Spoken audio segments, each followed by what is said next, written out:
Shalom, giving all praise to my Heavenly Father. His name is Yahweh by Yeshim, Yahweh Shah by Yeshim Makar HaKadash. Double honors to the apostles and the elders, they were well. And peace and many salutations to brothers toward this truth. I want to do a quick update on the situation that's in the Red Sea. The Red Sea is an area where a lot of shipping containers pick up products and ship them, around the world. I believe it's a port in that area. So what's going on is you have the Houthi that's attacking the supply chain, and these various attacks are affecting uh, the economy of Europe, and also it can have repercussions over here for us in the U.S. Okay, what's going on is because these various attacks are occurring. Uh, these shipping companies are using different routes in order to get the various products unloaded at ports, and this is causing a substantial increase in pricing. So I wanted to read this for you guys. It says container rates hit 10,000 as ocean freight inflation soars in Red Sea crisis. I usually don't read these key points, but I'm reading for you today. It says key points: with 158 vessels, carrying approximately $105 billion in ocean freight being diverted away from the Red Sea amid the risk of continuing Houthis attacks. Cargo prices are soaring. Just when COVID supply chain inflation seemed vanquished, ocean freight rates are increasing 40% on some trade routes, and container prices reaching $10,000, with some logistics executives concerned about opportunistic price gouging. IKEA, one of the companies to say there will be delay in products reaching stores, tell CNBC it is reviewing options to move freight, while Danone is disputing reports that it is experiencing short-term supply chain delays. It says with the Red Sea diversions by shipping companies, including uh, Marks. Let's see. I believe I'm saying that right. Marix, however the heck you say it, continue to mean the risk of attacks by the Houthis. Uh, Global logistic managers are faced with a two-front storm of rising uh, ocean and air freight prices and stranded cargo. Both are threats to the global supply chain after three tumultuous years of inflationary pressure and delays from COVID disruptions, which recently seem to finally have been vanquished. So, because of this, these various attacks, you have freight that being left over, and also you have people that are price gouging. Price gouging is basically when people, there's a crisis that's going on and a high demand for goods occur. Like, say for instance, a hurricane happens somewhere in Florida, right? And people are rushing to get certain items. Well, the very these various stores where they say, "Oh, okay, you guys, everybody's trying to come in here and buy and buy freaking water." Well, instead of water being $5, well, heck, let's make it 10. And this is what's going on. This is what these various companies, these export companies, are doing. Okay, and this is causing a higher um, rate and rates to basically ship these various goods. Okay, it says the ceiling in ocean freight prices shot up in a matter of hours on Thursday as a result of more vessels diverting from the Red Sea. CNBC has learned that logistic managers were quoted this morning on an ocean freight rate of 200,000 per 40-foot container from Cheyenne to the UK. Last week, rates were, check this out, look how much it's increased, man. 1,900 for a 20 foot container and to 2,400 for a 40 foot container. So that's dang near 7,000. I mean, $700 more. No, 7,000. I was right, $7,000 more, man. Okay, so as you can see, you know, the supply chain is something that can be altered within matters of days, and the average person, they don't see what's going on. They're too busy caught up in scandals and P Diddy and TD Jakes and um, you know um, what's the newest trend on social media. People are very comfortable, but these prices, because of inflation, because of other factors like war, uh, uh, you know, uh, coups and proxy wars. We could see an increase in prices, in particular in gas, man. Gas gets more expensive, transportation gets more expensive, transportation gets more expensive, goods gets more expensive. Okay, um, and this is why we're adamant about reporting about these things, so we can you know galvanize each other to stay in the spirit. You have to stay in the spirit of Yahweh Bashim Yahushua, because when Yahweh Shai said it's the day of the Lord's trouble is going to be a thief in the night.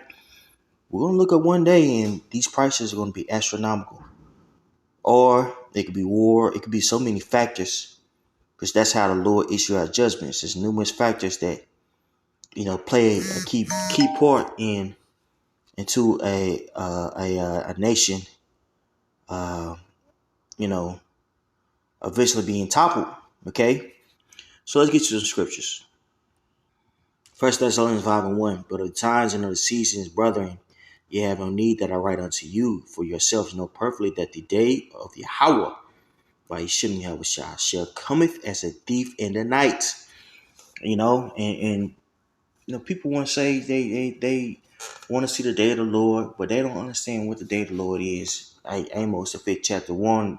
Woe unto you that desire the day of the Lord. To what end is it for you? The day of the Lord is darkness and not light.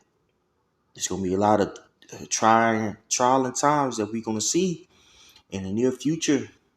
But what's beautiful about our situation is we've been gearing up for this for this situation spiritually now.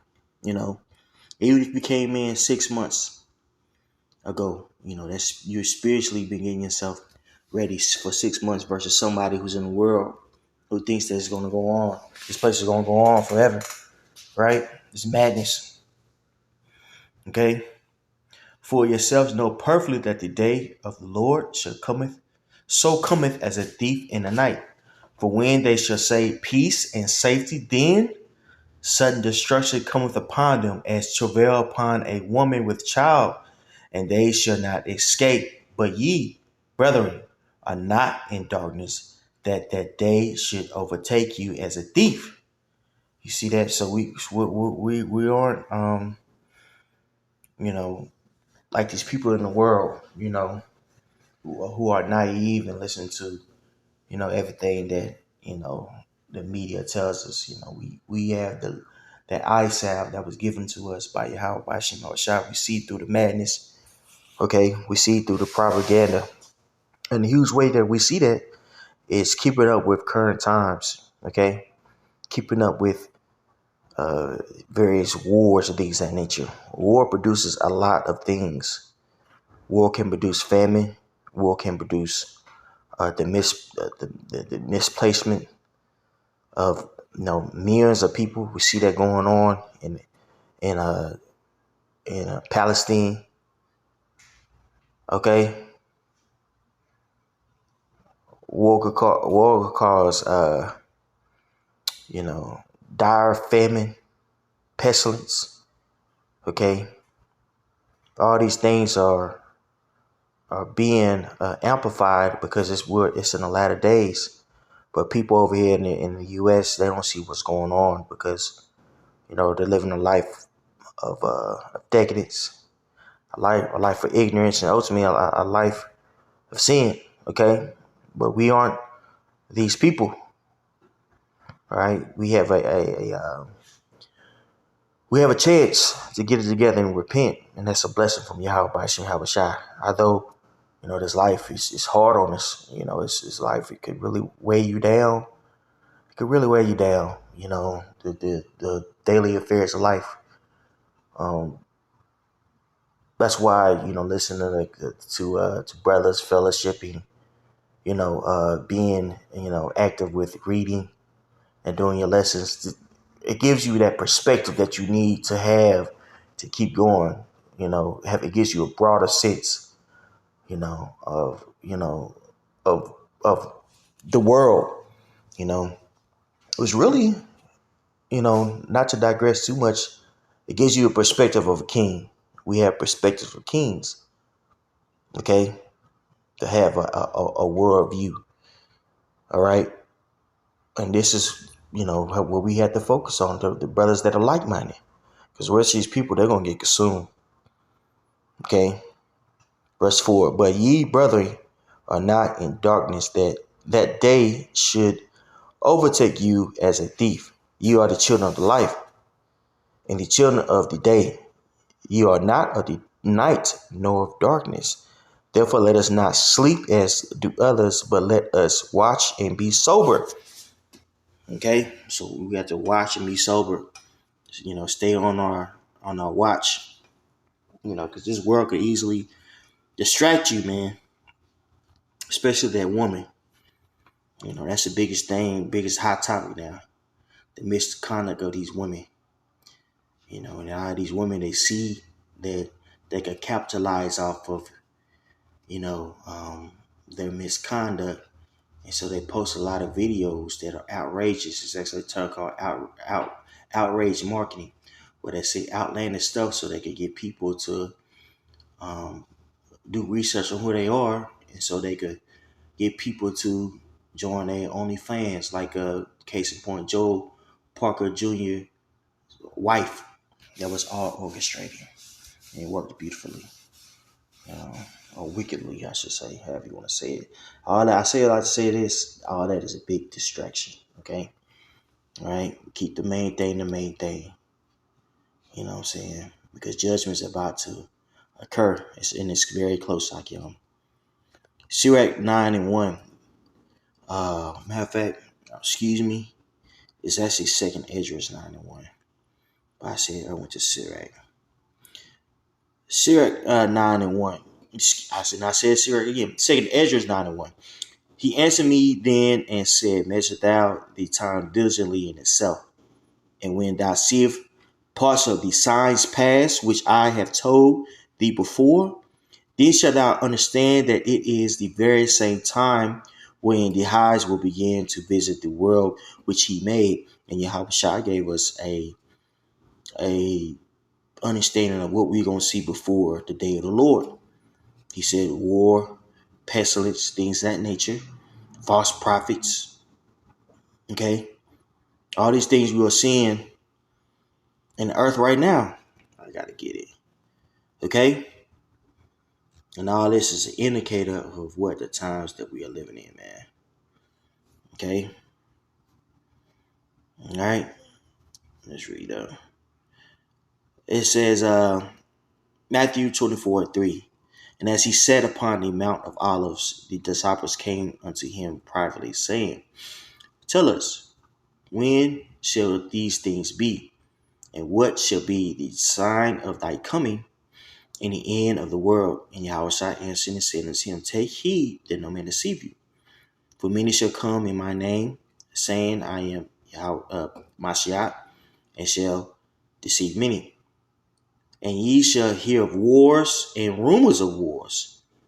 This is what we see going on now. There's a lot of wars and rumors of wars going on. And big players are starting to become involved in these various wars. You know, various proxy wars have been going on. I would say, for the last 50 years, man. There's a lot of proxy wars that America is engaged in that people don't know about. They have, various armies in Africa, the very infamous proxy war in Nicaragua that they was engaged in, now, which is an indicator of how shall return. Now, we're starting to see bigger players get involved, especially with the Ukraine and Russia situation. America is backing Russia. Okay, America is backing Israel. Okay, but it's getting to the point to where people are going to start coming up against Babylon the Great, aka America. Okay, now these, you have various smaller countries, stating their disapproval of America. You had the Houthis; they actually declare war on America. Okay, I just read an article about that. Okay, so more,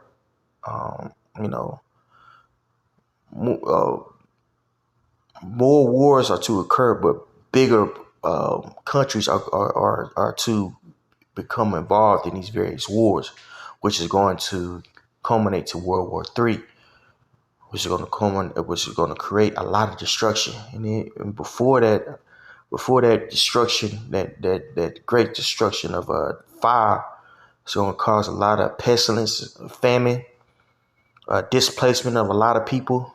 Why is that? Because a lot of borders are going to be cut off. A lot of supplies are going to be cut off, right? To cause discomfort in the people, right? And this is what we see happening now in the Red Sea, like y'all. Okay, so we in that time. All right, back to it. And ye shall hear of wars and rumors of wars. See that ye be not troubled, for all these things must come to pass. But the end is not yet. For nation shall rise against nation, and kingdoms against kingdom, and there shall be famines and pestilence and earthquakes in diverse places. All these are the beginning of sorrow. You see that? We just at the beginning. We're just at the beginning of this place crumbling. Okay, so we gotta buckle up and man up because it's about to go there. Second Esdras 9 and 2. Then shalt thou understand that it is the very same time wherein the highest will begin to visit the world which he made. Therefore, when there shall be seen earthquakes and uproars of the people in the world, and Second Esdras is saying the same thing practically that Yahushua said, man. Then shalt thou well understand that the Most High spake of those things from the days that were before thee, even from the beginning. So this is the Most High's will to ultimately end this place in fire. Okay? Even so, the time also the highest had plain beginnings and wonders and powerful works and endings and effects and signs. And everyone that shall be saved and shall be able to escape by his works and by faith, whereby ye have believed. So we have to have faith, in what we were taught. Belief that we could be saved, man. Belief that the Most High is dealing with us. Can nobody have that confidence and that relationship with Yahweh by Shem Yahushua for you? You got to make it. You got to build that relationship for yourself. Okay? Now is the time for all of us. Okay? Because it's going to get rough out here, man. It's going to get rough out here. All right? All right? Back to it. And everyone that shall be saved and shall be able to escape by his works and by faith whereby ye have believed shall be preserved from the said perils and shall see my salvation in my land and within my borders, for I have sanctified them for me from the beginning. Then shall they be in pitiful case, which now have abused my ways, and they shall have cast them out despitefully, shall dwell in torments. For such as in their life have received benefits and have not known me, and they have loathed my law while they had yet liberty, and when at yet place of repentance was open upon them, understood not, but despised it. The same must know it after death by pain.